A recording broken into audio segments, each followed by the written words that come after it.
Hey gang, how's everybody doing? It's been forever again, but I've been battling a little bit of illness here for about 6 weeks, but seems to be all on the mend now, back to my normal self again, whatever that means. And we had a request a long time ago in the Q&A from Le Havre in Nova Scotia there to about overwintering some of our precious little plants that we like to do leaf castings on. So I'm sort of just starting out on some of the stuff, so I'll show you what I'm doing here.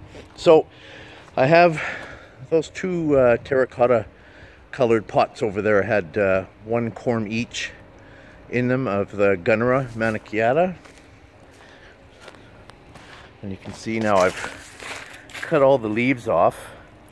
And why I've done that is you're supposed to cover the leaves to help mulch, but sometimes they get a little white fly or they get little tiny slugs in them, and I don't want to invite that into their winter storage area because it just sort of wreaks havoc. I had that one year where I had a white fly and I had some little tiny slugs, and they wreaked havoc on when the new sprouts started coming out. So if anybody hasn't ever seen before, this is a corm from a Gunnera, and you can see they're quite generous. Like almost every year they split off a new piece. Like this will be eventually another one here too.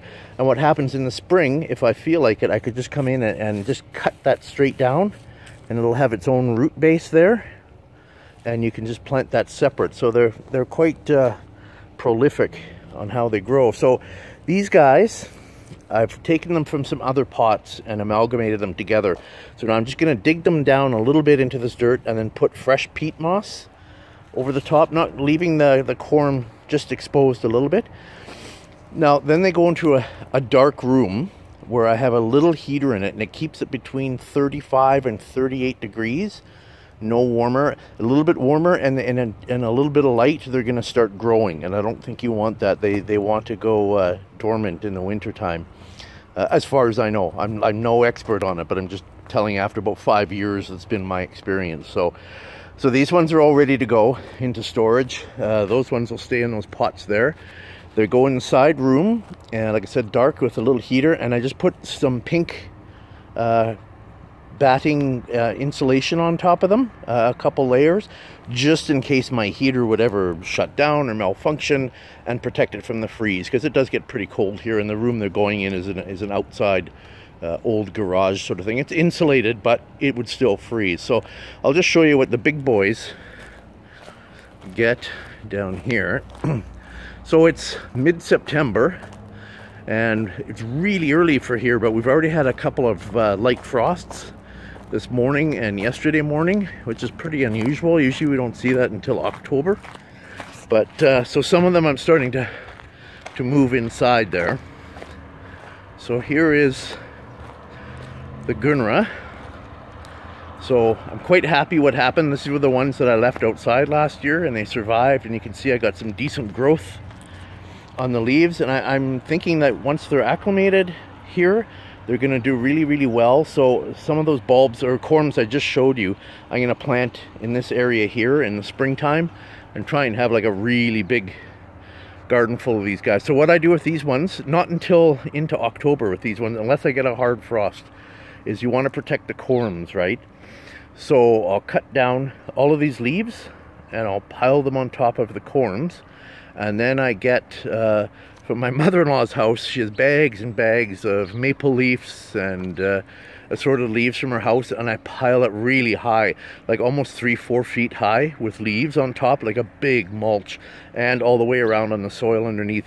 And like I said, I didn't think they'd survive because it got to like minus 25 here Celsius last year, but they all came up like roses. I didn't think they would, but they've done great.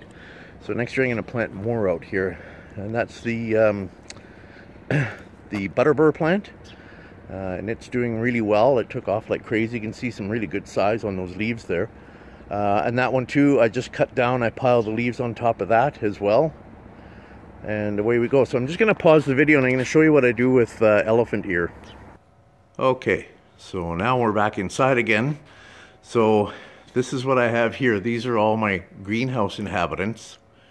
They're in the shop here. I've built a special little place for them with a drainage and tarps and plastic there.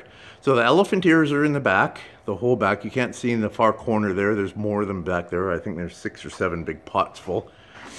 And I only water them through the winter about once every 2 weeks, and just a little bit of water, like not much. The Gunnera, I do water once a month through the winter. I don't think you want those corms to dry out, so I do go in, I mark it on my calendar, and I'll go in November, give them like a little sprinkle, go in December, January, February, and by then you're okay. They're ready to roll. So just once a month I go in and just keep the soil a little bit moist. It doesn't have to be soaking wet, but a bit moist. And same like these ones. All of these plants in here, it gets quite cool at night because the heat's not on, but they do quite well. And like I said, watering only every couple of weeks in here.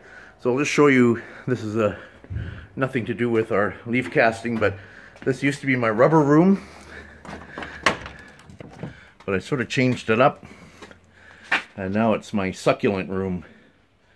So this is where I moved all my cactus and tender succulents are all in here, and these are the ones that I propagate back there. I'm going to do more propagating in the winter for some fun.